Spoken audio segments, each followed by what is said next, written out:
Welcome back to the Kang Gang Pod. Today is episode number 45. We are recording directly after the Sacramento Kings lost to the Boston Celtics 113-95. This is a 3-game losing skid that the Sacramento Kings are on. And you may be wondering, who is this gorgeous gentleman to our left filling in for today's pod? Well, buckle up because we got Ben Friedman. And let me tell you one thing about Ben before we get going. This podcast would not be active. It would never have happened if it weren't for Ben, because Ben Friedman had me on his show on his YouTube channel about almost a year ago. In August, yeah. And I saw his setup and I couldn't believe how incredibly professional it looked. And he gave me a compliment that I sounded very like I've done it before, and I'm like, no, this is my first time ever talking on a mic. And, you know, he gave me the confidence I needed, and he said, I will help you start your podcast from the ground up. He showed me every single piece of equipment. He showed me how to do it. And for that reason, the Kang Gang Pod was born, and that's why he will be forever known as the Pod Father. Hello.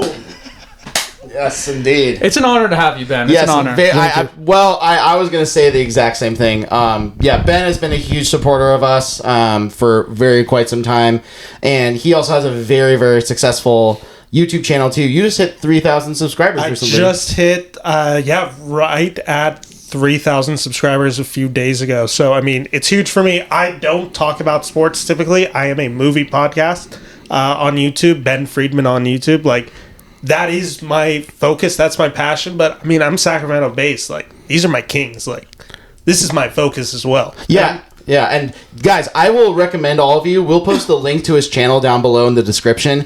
Go subscribe to his YouTube channel because it is some of the best movie content. Unbiased here whatsoever. Completely unbiased. Completely biased.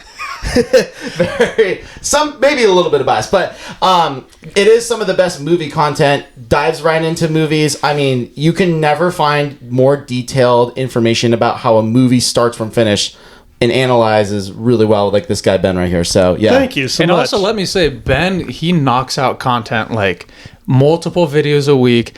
He is grinding, and he's not a full-time content creator by any means, but if you follow or subscribe to the channel, you think he is with the amount of time and effort he puts into his videos, and he has become a professional at what he does. Thank you. If you are a movie connoisseur, if you like watching any type of critic or critique on a film or just a breakdown of a movie through the eyes of in my eyes, a professional critic, you should watch Ben's videos because you'll be in for a treat. And go subscribe, by the way. Thank you so much. But we got to stop spending time focusing on me because we got some more serious issues to talk about. You're so right.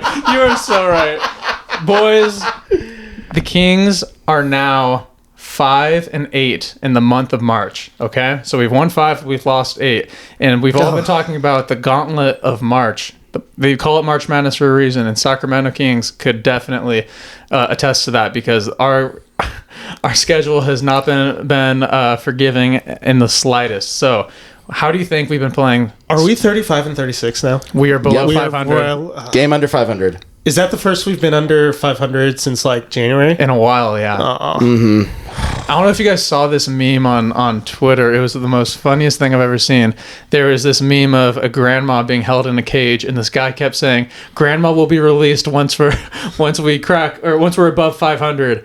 And then, you know, remember we were 13-19 at one point, and he kept posting about it, and then finally Grandma was released.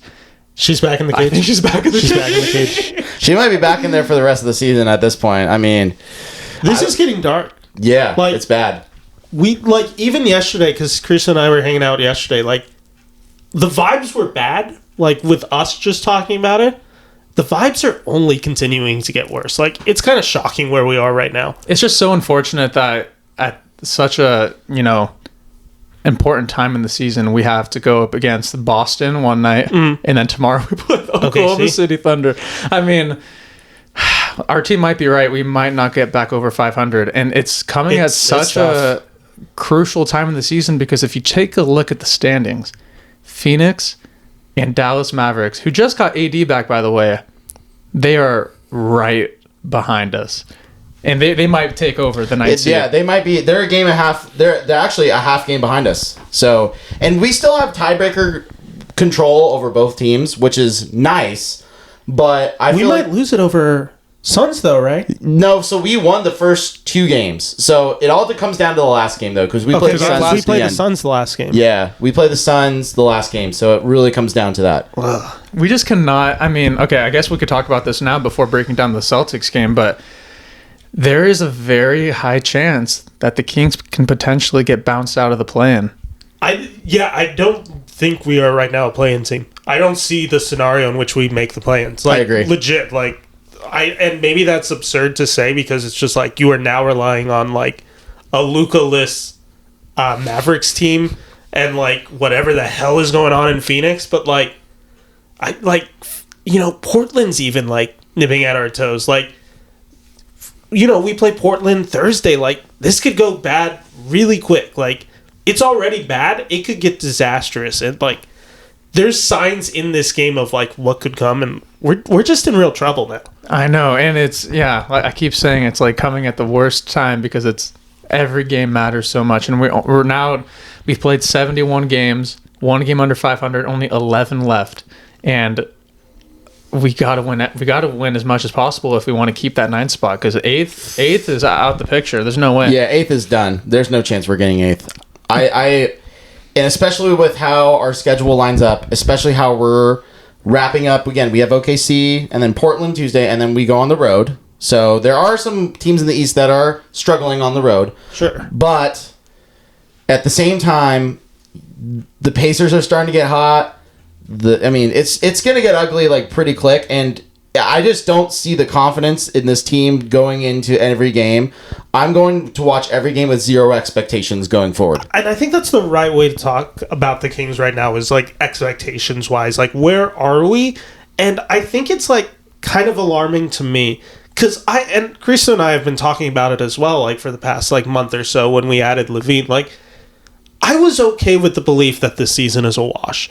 After the Fox drama had happened and unfolded before All-Star game, like all of that, I was just like at the point with this team where I was like, you know what? We are not thinking about this year as much as we need to be thinking about the future. And maybe this is a short-term step back so we can be better next year.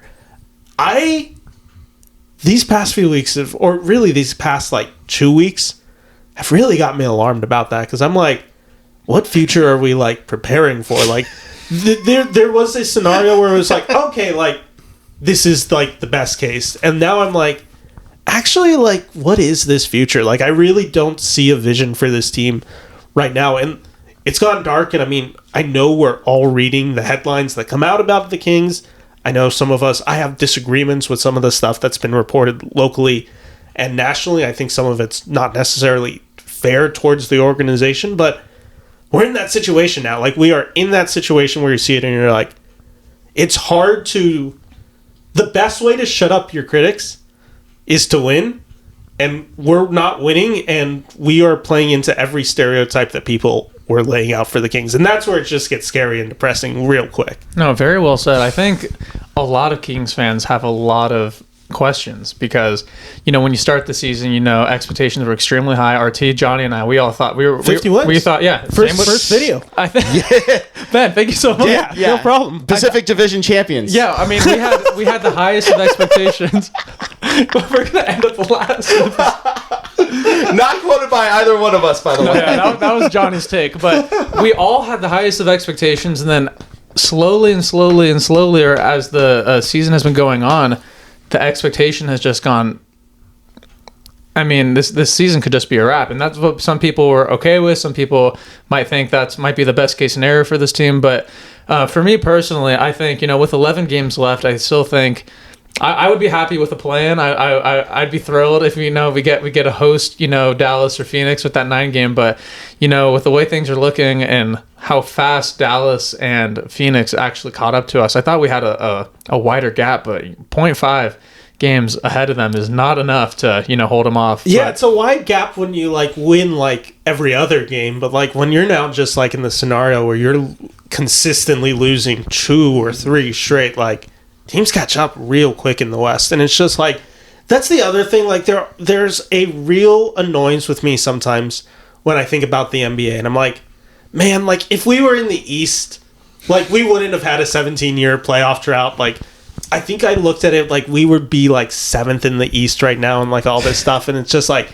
you look at, like, who's the 9-10 in the East, and you're like, okay, like, but it's the issue. Like, we are in the West, and, like, we'll talk about this, like, you know, in this video or whatever we talk about it. But, like, the West is just so competitive. And, like, what scares me specifically, and it relates to the Celtics game, and it relates to what we saw against the Bucks Saturday night.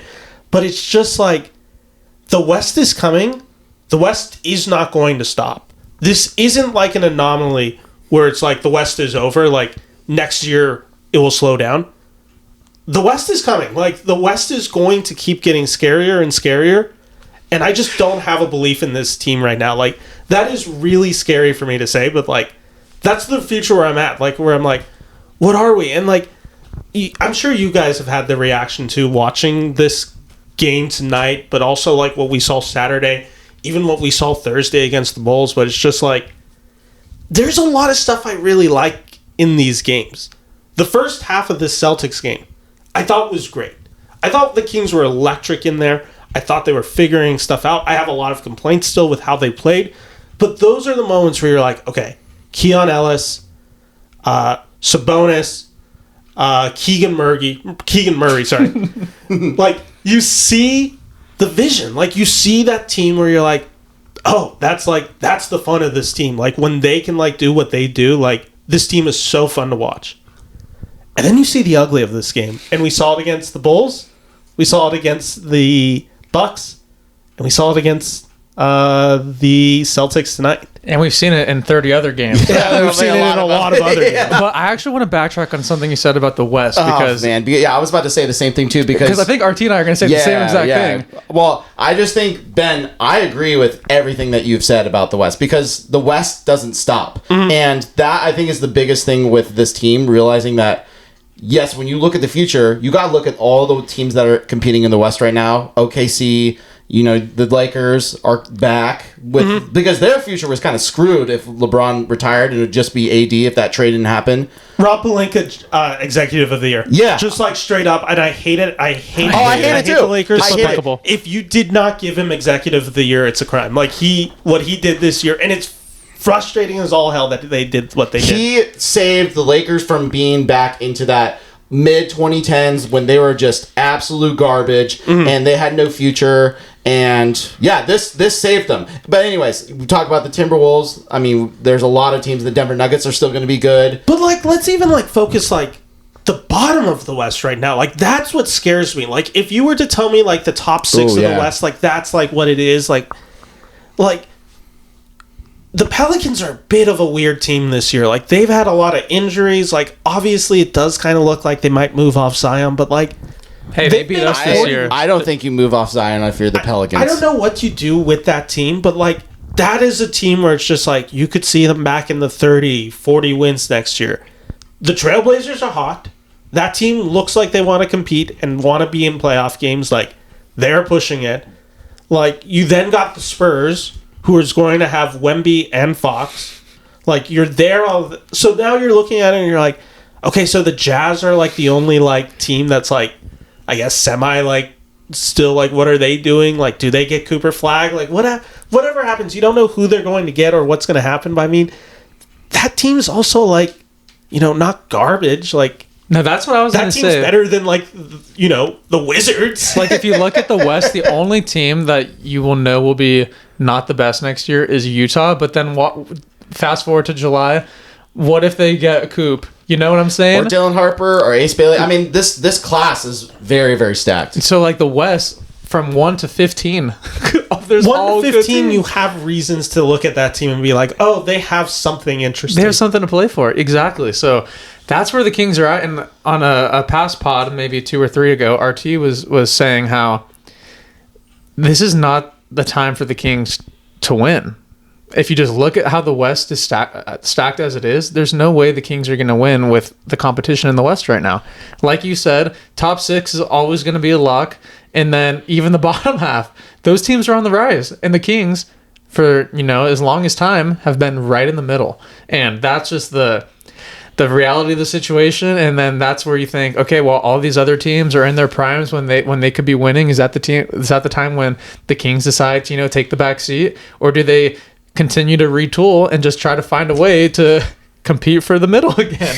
It's just that's where we're at, and it's. But also, like, the thing that makes the West so confusing, right, is the middle is like kind of every team. Like, obviously, you have OKC, who's at the very top of it, and then you have other teams that are like pretty much in that second tier. You got like the Lakers at a healthy amount of wins, the Grizzlies at a healthy amount of wins. Oh, yeah, but like the Grizzlies aren't so much different in number of wins than like the 8th seed in the West, or even the 9th seed in the West, which is us. Like, obviously there's a differential, but it's not like something so huge that like it's also easy, the delusion of the West, where it's just like, hey, you make a few more adjustments, maybe it accounts for 5 more wins, and then 5 more wins, that puts you at the 6th seed. Like, exactly. That's where it gets so weird in the West, where it's just like, in the East, it's tiers. You can see like 1A, 1B, 2, or, then you're in like the second tier, third tier, play-in tier. Like, there's like very clear like rankings. Yeah, within the East has structure. The West is just like,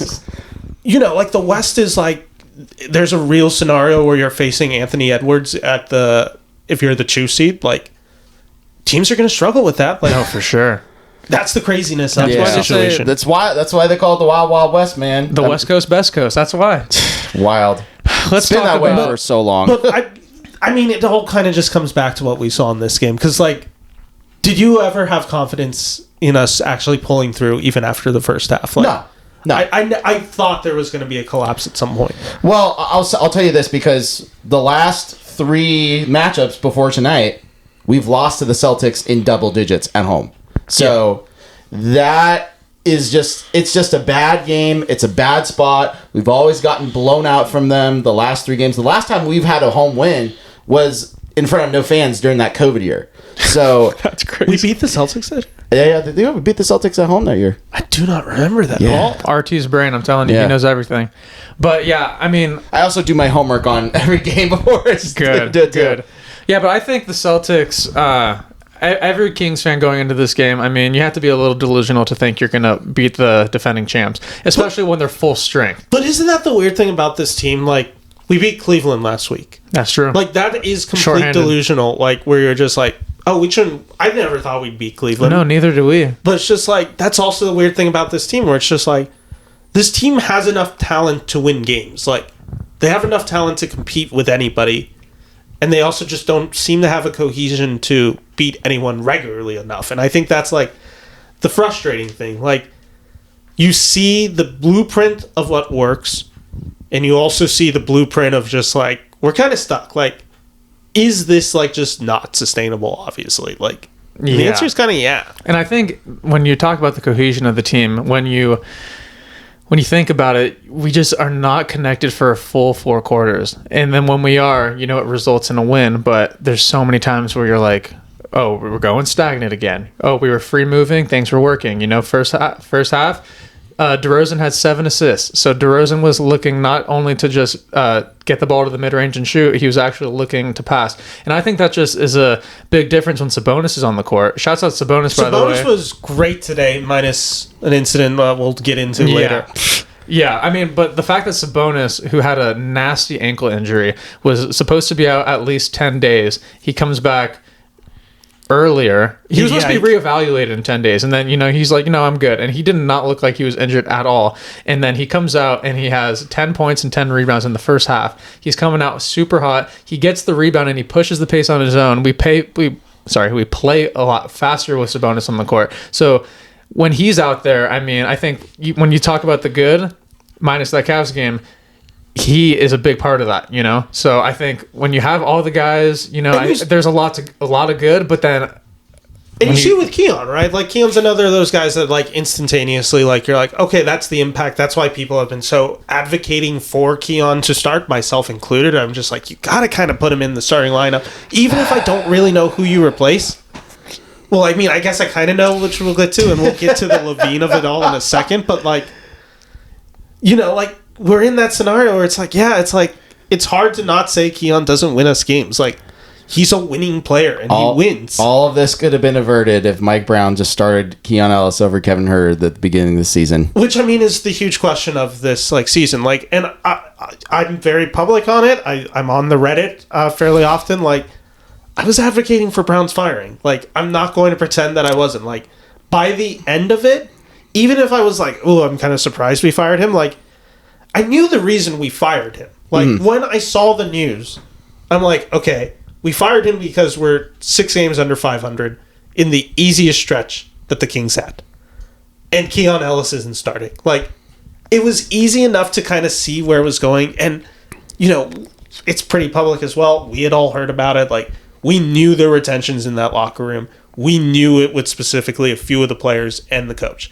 When you have all of those factors working against you, Bibby said it really well on Deuce and Mo's podcast, basically right after the firing, the coach gets blamed on this. And every maybe time. it's not fair, but It's 100% the truth. they get paid $20 million to take the fall for a scenario like this. And, he's still going to get paid for a couple of years after. So you can't feel too bad for Mike Brown. No, but not honestly, at all. I think Mike Brown, that was the one thing that and it's a domino effect, you don't play Keon, you get fired. You lose 6 games in a row. That 6th game, or it ended up being 7, but that 6th game was the Detroit Pistons. Yeah. The 4-point play. Yeah, so the coach always take the fall at that point, but since then it's just been a domino effect. Mike Brown gone, De'Aaron, his coach that's his guy, a guy who we've had for 8 years, supposed to lead us to the promised land again. We gone. lose him, yeah. And then from there, Doug Christie gets elevated, and then that's Sabonis' guy. Boom, boom. We bring in Levine and DeRozan. They have to mash again. And then you lose Luke Locks as well. That's also an underrated huge. value of what happened in March. That's another guy who was a prominent voice in that locker room that is no longer there. And the defensive coordinator too. Yeah, and there's a lot to, like I said, be kind of nervous about, where it's just and it's also the easy thing where it's just okay, it's also easy to just be you know what, this team was really dysfunctional this year. Some of it do, some of it maybe not do, all of that. But it's okay, that's where you can start to excuse losses, where you're just you know what, maybe under a normal season, this isn't as bad as it is. It's hard to say that after watching tonight's game. I was taking a lot of notes, and I was just yeah, share your notes. We want to dive into the notes of Ben Friedman today, so we're diving in. I'll be honest. First half is really when I took notes. After the third quarter, I was just you know what? I don't really need to do this anymore. But few things that I noticed instantly, the 6 quick points from Keegan Murray to start the game. Instantly, you needed that. You need Keegan attacking. I thought he was really good this game, and I was really impressed with him on both sides of the floor. I really like that stuff. I like the Keon steal at the 8:31 mark. And it just got timestamps. It got Derek White into foul trouble. He was instantly at 2 fouls 4 minutes into the game. That's the pace you want to play at. When you can take out their best defenders and make them either go on the bench or they're just having an off night. That's instantly the pace you want to set. That's when we talk about Keon Ellis being this disruptor as a starter. That's what he does. Because I think Keegan is so good as the fundamental defense on this starting unit. What Keon does so well is he's the disruptor. He sets the pace for how we play defensively. And I think that is so valuable. And you're seeing that and you're liking it. I made this note 6 minutes into the game. Sabonis already at 7 rebounds. You love to see that. That's what you want to see from him. That's electric. Then that's when we start getting into some of the rough stuff. Levine has a turnover with 32 seconds left in the first quarter. He had already had kind of a rough first quarter start. You have the buzzer beater that you give up to Cornette at the end of the first quarter, and you're just you look at it, and then you just look at it I made a lot of notes, especially in the second quarter with DeRozan, terrible pass to JV at the 11-minute mark. DeRozan misses from the left side. 8:46, DeMar misses 2 for 6. He gets to the paint finally, and then he starts attacking the paint. It's okay, good, he's finding it. Then he takes an ill-advised 3-point shot, and you look at it, and then it's just it starts just becoming that. At 5:45, we leave Pritchard wide open from 3, and it's that just guy killed us. what are we doing? And it's just all that. 3:33, Levine bad pass to Keon Ellis, challenged by Missoula. That gives them the ball. You look over it, and stupid turnover after stupid turnover. Levine just couldn't get to the basket and score. Like, it was so frustrating watching him get to the basket and either dribble it off his foot or just lose it in motion, like, in there. And it's just like, man, like, if you're not, like... and I'm a fan of Levine. Like, I really want to make that clear. Like, I like Levine enough, but, like, if you're not scoring for us, he needs to be the fuck out of that game. Like, just straight up, like, he is not doing enough for us otherwise. Can I curse on this? Of course. Yeah, no. This is the passion, man. We love it. We love hearing that. Yeah, we love it. No, I agree with you for sure because, yeah, like you said about Keon, he sets the tone defensively because that guy, you know, he'll always intercept the passing lanes. He's diving on the ball. He's blocking, or he's deflecting the ball out of Tatum's hands. You know, he does everything. And then Keegan, you know, he'll guard your best player every single time.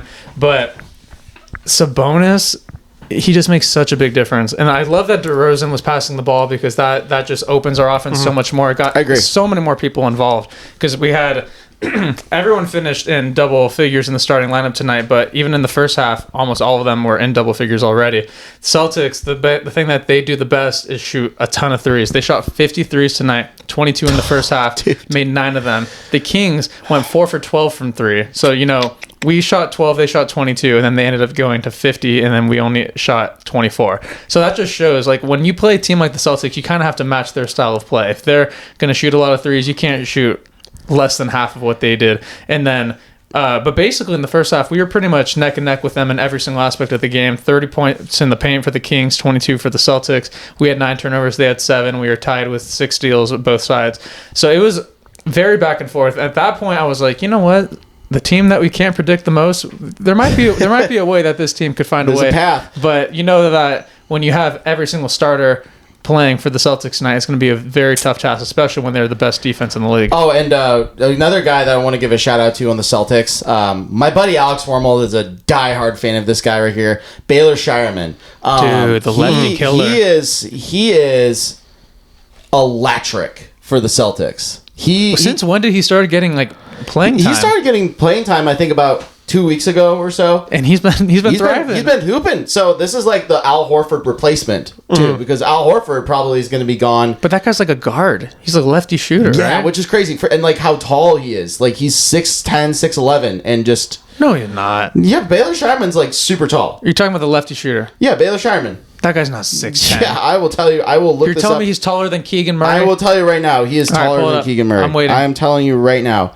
Baylor. Oh, he's 6'6". Never mind. I was gonna say, but he plays so efficiently for somebody that is his size, because it feels like that he's so. In college, he was so dominant. He like was in the same conference as Devin Carter, and they would trade buckets back and forth. So I didn't know if it was the camera angles or what it was, but I thought he was only a little bit taller than Pritchard. He didn't look that tall on the court to me. It's hard to tell from the vantage point where it's just they all look that tall. The same. Yeah, but 6'6", that's surprising. But I'm surprised by 6'6" too. I mean, that guy had a huge. I mean, he had a huge part in the bench scoring for the Celtics, and that's what makes the Boston so good is their bench, because they ended up with 48 points off the bench, and we only had 18. So that's another thing where it's like you're not going to beat a team when. And there's a bunch of teams like that, like Boston, Cavs, the Pacers. Oh my God, I could go on and on about the Pacers bench. I'm so jealous that their bench could just outscore a opposing team's starting lineup on almost any given night. But that's a story for another day. But yeah, basically after the after the first half, things started to just slowly get worse and worse and worse. You know, so earlier in the third quarter, they ballooned the lead from 5 at the half to 14, and then we ended up ending the quarter at 10, and then in the fourth quarter, that's where things got really out of hand. And we should probably talk about like the big moment of this game, like the thing that's like break it down, like that people will remember this game for, and nice. Like we are like. What do I want to say on this? Obviously, there was the closeout that got Tatum injured. He pulled a Zaza Pachulia. Yeah, let's just say it. Let's just admit it. Like, I'm not going to like defend Sabonis there. Like, that was a risk. That was a completely dumb closeout that Sabonis had on him. It wasn't intentional. Of course, it was very clearly not intentional. You can tell right away that he realized that he was in the bad there. No one seemed to think that on the court. You did not get Mazzulla on the Celtics. He was not he was obviously freaking out about it, but he wasn't like... aggravating Sabonis. Like, he wasn't like the Celtics weren't like going after Sabonis. Like, you could tell like maybe they were annoyed at it, but like they like also understood like that was truly an accident. Like, but I mean, it is the big moment of this game, and I think that's really where stuff started to turn poorly for the Kings, because like right from that moment, Sabonis just never had the same aggression. You could feel it in the game where you were watching. Because he doesn't want to be known as the guy who's hurting everyone, you know? Yeah, like you could tell right away he's just like, he was a little bit like slower with his box outs. Like he wasn't doing what he was doing in the first half of the game, which I thought he was playing extremely fast. I thought he was playing extremely athletic basketball out there. And like I said, after that third quarter incident, like he definitely stopped. And like it kind of just killed the momentum of the whole game. It really did kill the momentum. Refs were then like pretty willing to call anything on the Kings at that point. Like we were getting a lot of whistles on us. Like there was just stuff like that where you noticed it instantly. And like I said, the team just like the Celtics started playing with a little bit more passion. They were getting people a little bit more involved. Like it all really started to go downhill from there. I saw a bunch of people on Celtics Twitter like, oh no, going after Sabonis for this. Like, let me just say it right now. Like, I saw one guy who was just like, "Oh, Draymond Green was right." Like, oh my god, this is the dirtiest play out of here. And That's I'm like, trash, if you dude. are a Celtics fan and you're like, "Oh yeah, Draymond was right," reevaluate your life. Like, what the fuck are you doing? I just want to say this. I just want to say man. this because obviously they enforced that flagrant one foul because of the Zaza Pachulia Kawhi Leonard incident, and obviously they always review it when it's close. You know how they review that call probably at least once a game across the league, and let me tell you this.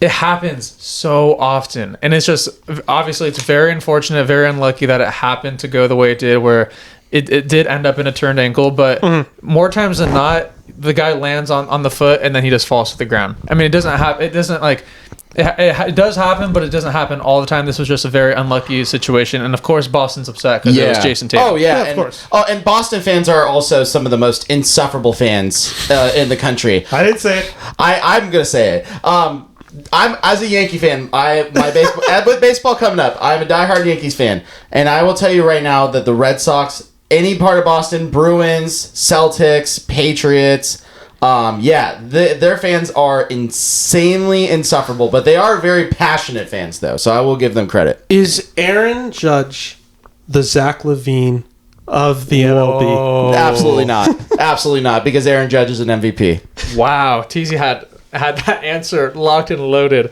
But yeah, I just think for people that would say that about Sabonis, I think it's crazy because you obviously could tell that he was not trying to hurt Tatum. Obviously, no one would want to intentionally hurt the opposing player on the Kings. I don't think we have anyone on that team that would do that. But yeah, that third quarter, ever since that happened, they were knocking down every three. They went 6 for 13 in the third quarter, 18 points just from the three-point line in the third. I mean, that's when the lead went up even further. But DeMar DeRozan, that's when he started to cook a little bit. He ended up with 10 points in the third. So he went from 8 points in the first half. He got up to 18 pretty quick in that third. But Zach LaVine, it's frustrating because we all know the talent level about how good he is. I will say this, he did look a lot more aggressive, and I was telling Ben yesterday, I've been saying it, I would love to see him get to 20 attempts a game.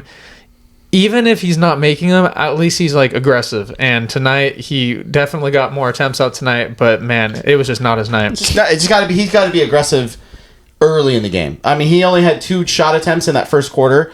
For someone that is very much a 3-level scorer like Zach LaVine, you gotta triple your shot attempts per game in some way, some capacity, because when you're taking 2 attempts to start in the first quarter and you don't really get going until the fourth quarter, that's the thing I think a lot of Kings fans are frustrated with right now is I just want to see LaVine be the guy that just gets the ball to start. Every team has it. SGA gets it going, especially really well in the first quarter. So if you want to take a guy like LaVine and have him do that, the Kings would be in better situations where they would have more comfortable leads in games. Yeah.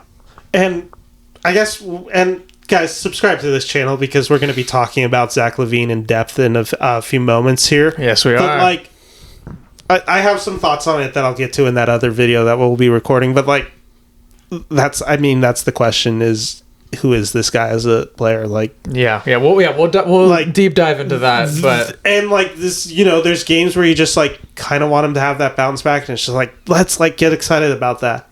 They seem far and few between right now, and maybe it's just due to the competition. Obviously, we know he was out for personal reasons Thursday. God willing, everything's okay with him. Like, obviously, but like, God, it's been a rough few days with him where it's just like, ooh, like this is kind of like you can understand why teams weren't necessarily wanting to get in on the Zach LaVine business, and like we're now kind of living that in a bad way where it's just like, oh, did we kind of fall victim to it, or is like, can this turn around? And it's hard to say. And that's right the now. question. That's the question that's on everyone's mind. Is there anything else to say about the fourth quarter of this game? Nothing to say about the fourth. I turned it off to watch the Suns game, the Bucks game. I finished it all like. There wasn't much. I want to give a quick shout out to Fultz. Yeah, I thought Fultz had a really nice solid shooting tonight. Solid shooting. He had a three. He had two threes. He had a midi too. That looks pretty good too. So, that's what you want to see from him. Obviously, with Devin Carter out. Yeah, LaVine gets a little hot from the fourth quarter. Just started to start getting that lead a little bit down, and then there's just nothing. And I mean, DeRozan just took a lot of I wouldn't say bad shots because it's what's a bad shot for DeRozan when I don't know if one exists. Because obviously the foot on the line half three. The shots look bad and then they go in. This one was one where it's just man, maybe they're not going in. And maybe ill-advised. Ill-advised is maybe the right word, but you were watching them and I was like, if they're not going in, man, I really don't want you taking that shot right now. If they're going in, go for it. If you're hitting it at a high volume in the game, you have the green light, totally. In a game like today, I'm man, I wish Keegan was taking that shot. I know. Keegan. Let's talk about Keegan for a second. Because Keegan, I mean, he has this theme of playing extremely aggressive in the very beginning of the game.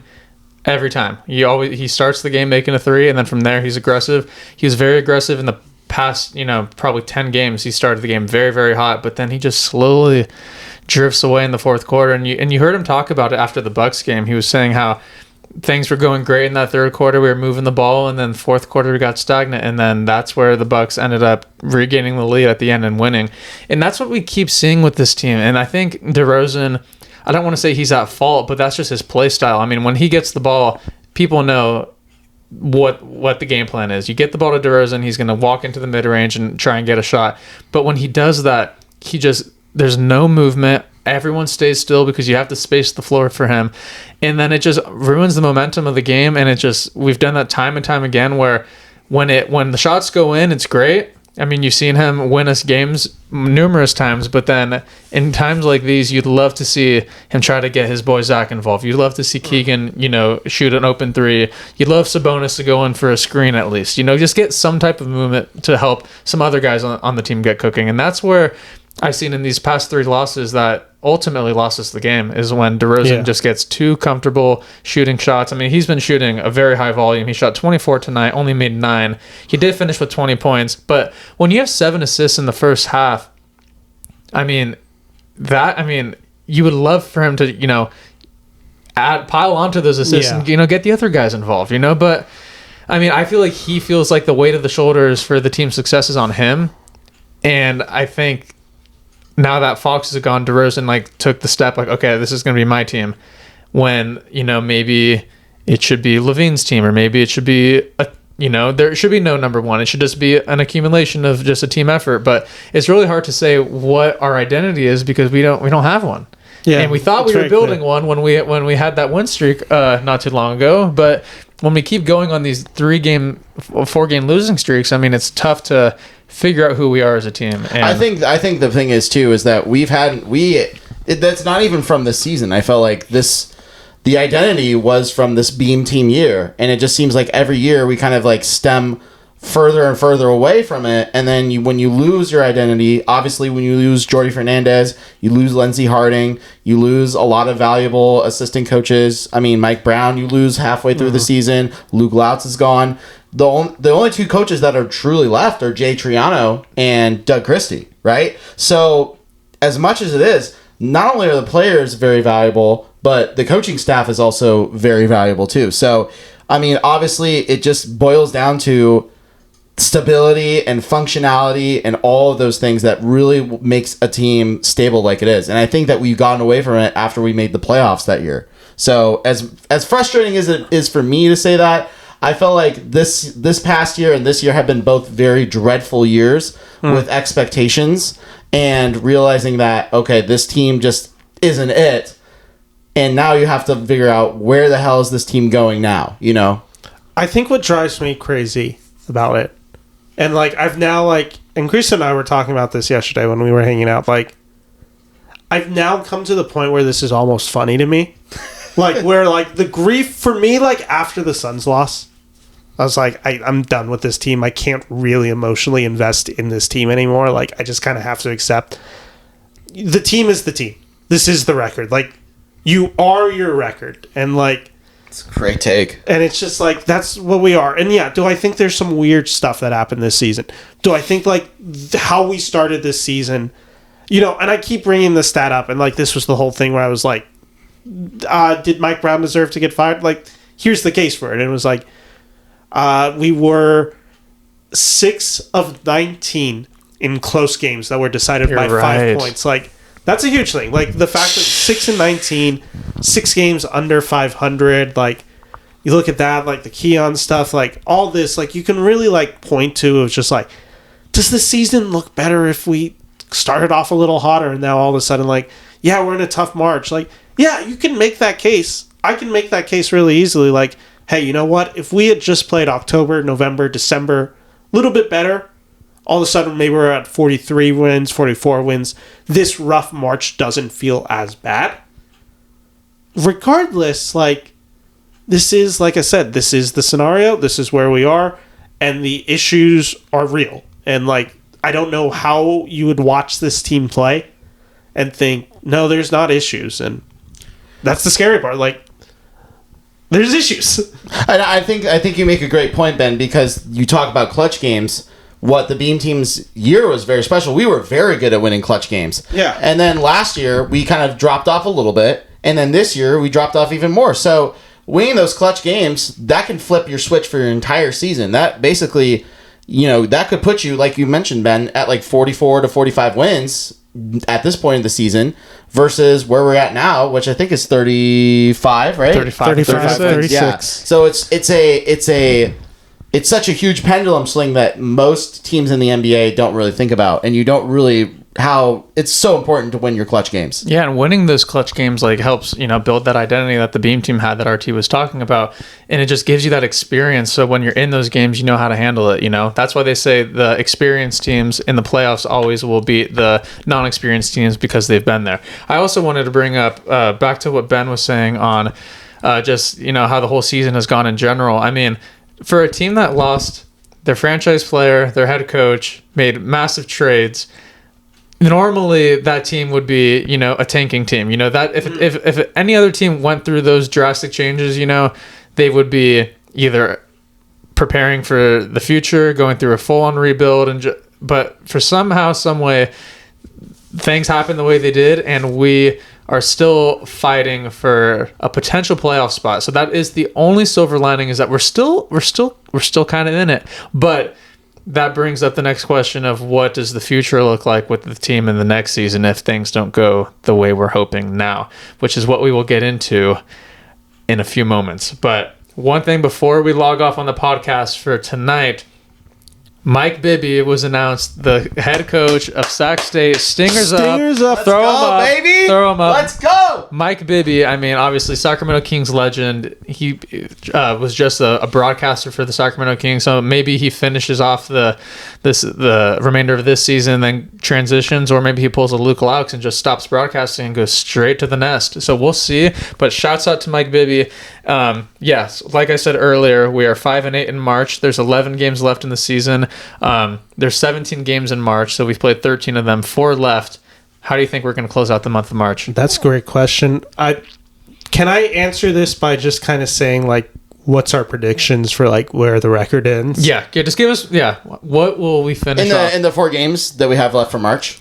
No, just in general. Just in general. Or just to end the season. End the season. Because it's very important what you answer, because I have a follow-up question. So we're 35 and 36. What do you think we'll end? 40, 42. Yeah, that was 40 and 42. that was One gonna be, game under that was- 500? That was going to be mine as well. That was going to be One mine as game well. under 500? No, 2, right? 2 under. Yeah, because 40 and 42 is 2 under, 82 right? game season. No, it would be 41 and 41. Oh, 41, Oh, so 40, you think yeah. just a- yeah. That's what I've been saying for a while, so I'll stay with my prediction. That's what 41 and ESPN 41. predicted us at the beginning of the season too, which they somehow knew. Yeah, it's very likely that we'll just end up just the purgatory team, dead even. I mean, Atlanta Hawks, that comes to mind. That they've been in that for a long time. So is a Chicago lot of Bulls other have teams. been there forever. There's a lot, and I just don't want to be grouped with them. So it's very sad that that's where we ended up. But like we said, there was a lot of unfortunate events that occurred this season that, it makes sense why we are the way that we are. But the next question is Phoenix Suns, Dallas Mavericks. They are very, very close to leapfrogging us. How do you think that that's going to play out? Do you think I want you guys to give your prediction? Do you think we're going to make the play-in? And if we do make the play-in, which seed? And then what team will go in? Or are the Kings just going to completely fall off and then it's going to be a Suns versus Mavericks? RT, you go first. You go first. All right, I am going to say Suns and Mavericks will make the play-in, and we're going to finish as the 11th seed. I think we're cooked. No, RT. We're cooked. RT. We're cooked. We're cooked because AD is back. The Suns are going to find a way to win these games where Kevin Durant, I don't know if you guys watched tonight's game. He hit that big shot. Yeah, at he the hit a end. big shot. It just looks like Kevin Durant, Devin Booker are going to just maul this team to getting them to... Yeah, and the way that our schedule is lined up for the rest of the year, too, there's a lot of factors that go into it, and we're just not playing great basketball either. So I'm trying to be realistic as possible because we do have the top 12 protected pick this year. And that's he loves that pick. I really want to keep that pick because as much as I think that people out there are saying, "Oh, let's just compete for the play-in." If you make the play-in, you've got to make the playoffs. So that's the truth of the matter. If it is that That would suck to get bounced out. if you get bounced out, you don't make the playoffs and you lose your pick. Yeah, it's not a win scenario. And right even there. then, you kind of have to bank on Chicago Bulls somehow. If we have a worse or we have I think if they have a better record. If they have a better record than us, you kind of hope that the Bulls take out the 7 or 8 team, and that gives us a chance to move down further. Bulls have been yeah, because the Bulls have looked really They've good. won the last 3. Giddy. Kobe White, and Giddy. The two. Before you answer, Ben, I have one more question because and I think it was last episode. You're talking about Portland, and you're thinking how they might go up because Phoenix has the toughest schedule left in the NBA, whereas Portland isn't too bad. Do you think there's a scenario where Portland gets in instead of Dallas, maybe? Or I think so. I mean, is it possible? It's possible. I mean, the Blazers got work to do though, so yeah, they got work. So if they pull it off. Great for them. I mean, they are still kind of far back, but they're far back. But they're ahead of schedule. 32 wins right now. Yeah, the 32.